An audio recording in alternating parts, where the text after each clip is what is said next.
पर जो 6 करोड़ रुपए का घपल का वो डाला जा रहा है, उस पे पीछे क्या राज है, क्या कारण है, क्यों ये केस बनाया जा रहा है, क्यों सीमा को इनमें इन्वॉल्व किया जा रहा है। मैं दोस्तों लेटेस्ट अपडेट के साथ मैं फिर से हाजिर हूं सीमा हैदर के हवाले से। अभी आप लोगों ने देखा 650 करोड़ रुपए का घोटाला किया गया है। वो किस किसने किया है वो सारी दुनिया देख रही है, सारी दुनिया तमाशा देख रही है और नाम सीमा का लगाया जा रहा है।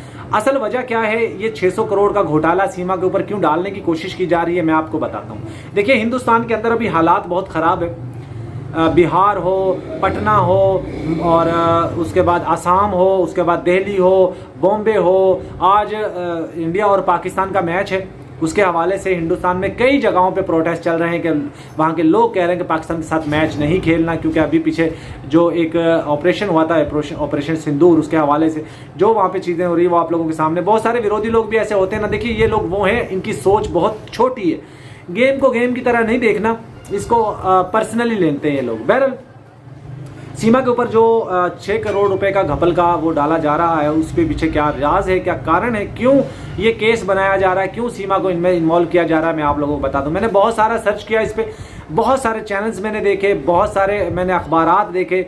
अखबारात में सारे अखबारात के अंदर ये खबर लगी हुई है 600 करोड़ की घोटाले की, 650 करोड़ की घोटाले की, लेकिन उसमें सीमा का कहीं नाम नहीं है।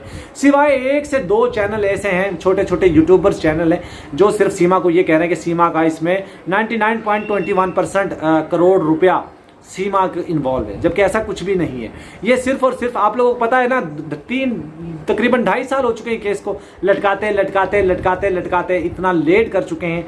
और अब इनका फिर से बड़ा मकसद यही है कि केस को लंबा किया जाए। इसी वजह से ये केस बनाया जा रहा है ताकि हम गवर्नमेंट को ये कह सकें कि सीमा अभी नहीं जा सकती, इसके ऊपर 100 करोड़ रुपए का घोटाला है, उसकी हमें इन्वेस्टिगेशन करनी है। और भाई 3 साल के अंदर आप लोगों ने सीमा की जांच नहीं की कि वो किस तरीके से आई, क्यों आई, क्या मकसद था इसकी, चार्जशीट फाइल नहीं की, तो अब क्या कर लोगे।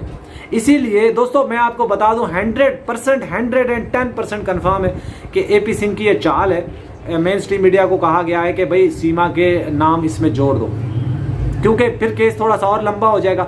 अब इसके बाद एपी सिंह का इंटरव्यू आएगा, इस पर कहेगा कि हाँ जांच एजेंसियां इसको इन्वेस्टिगेट करें, सीमा की पकड़ करें, सीमा की जांच करें, जांच एजेंसी को ओपन चैलेंज है, अगर कुछ निकलता है तो ठीक, वरना ये सनातनी है, ये हिंदुस्तानी है, ये हिंदुस्तान की बहू है, हमारी बेटी है, हमारी बहन है, ये सनातनी हो चुकी है, इसने तो व्रत रखती है, ये पूजा पाठ करती है, ये मंगलसूत्र पहनती है।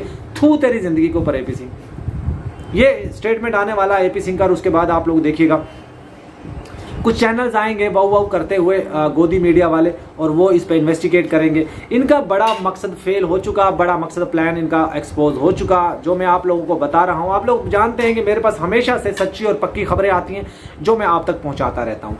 अब सीमा को और जाहिर है उनके पास अब कोई चारा नहीं बच रहा। जिस तरीके से प्रोटेस्ट चल रहे हैं हिंदुस्तान के अंदर, बिहार के अंदर, पटना के अंदर, बॉम्बे के अंदर, आसाम के अंदर और कश्मीर के अंदर प्रोटेस्ट चल रहे हैं हुकूमत के खिलाफ, हो सकता है किसी भी वक्त हुकूमत जो है वो टुढ़क सकती है, मोदी सरकार खत्म हो सकती है। और मैं आपको फिर बता दूं, मोदी सरकार को, हुकूमत को, मोदी को, वहाँ की सेना के जवान जो आज रोड के ऊपर निकले हुए हैं, पटना के अंदर जो रोड पे निकले हुए हैं, जो अपनी मांग कर रहे हैं, जिन्होंने ये वार्न कर दिया, वार्निंग दे दी है कि चक्का जाम हड़ताल की, तो वो लोग ये अरेस्ट करेंगे और इसको जेल में डालेंगे, हुकूमत का खात्मा होगा।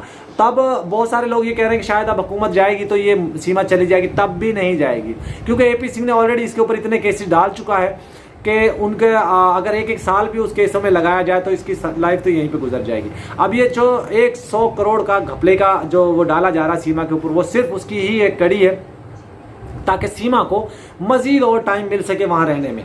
ताकि मजीद टाइम अगर इन्होंने भेजना होता तो आप सोचिए ना, इसके बच्चे क्यों स्कूल जाते। अगर इसने भेजना होता तो सीमा को वहां घर बनाकर क्यों दिया जाता। अगर इसको भेजना होता तो जिस बंदे ने सीमा के नाम पर करोड़ों रुपए फंड दे दिया, डोनेट दे दिया, इन लोगों की जहनियत का तो यहां से अंदाजा हो जाता है। दोस्तों एक औरत के लिए इन्होंने धज्जियां उड़ा के रख दी कानून की। एक औरत के लिए पूरे हिंदू समाज को नाक डुबो दी इन लोगों ने, पूरे समाज को बदनाम कर दिया इन लोगों ने। और बदनाम क्या कर दिया दोस्तों। मैं तो कहता हूँ आप लोग बताइए, जो हिंदू परिवार से, जो हिंदू लोग हैं, आप लोग बताइए, क्या ऐसी औरत को जो बहुत सारे लोगों के साथ ताल्लुकात रखती हो, रिलेशन में रहती हो, क्या ऐसी औरत को आप अपने मंदिर में घुसने देंगे?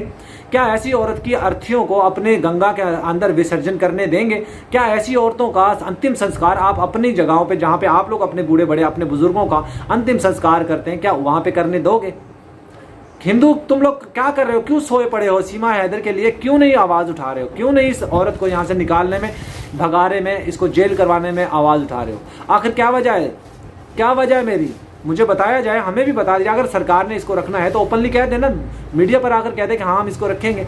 ये छुप छुप कर पीछे से वार करने की क्या आदत है? वैसे भी आदत है वार करने की पीछे से छुप छुप कर, इसीलिए सीमा को रखा जा रहा है।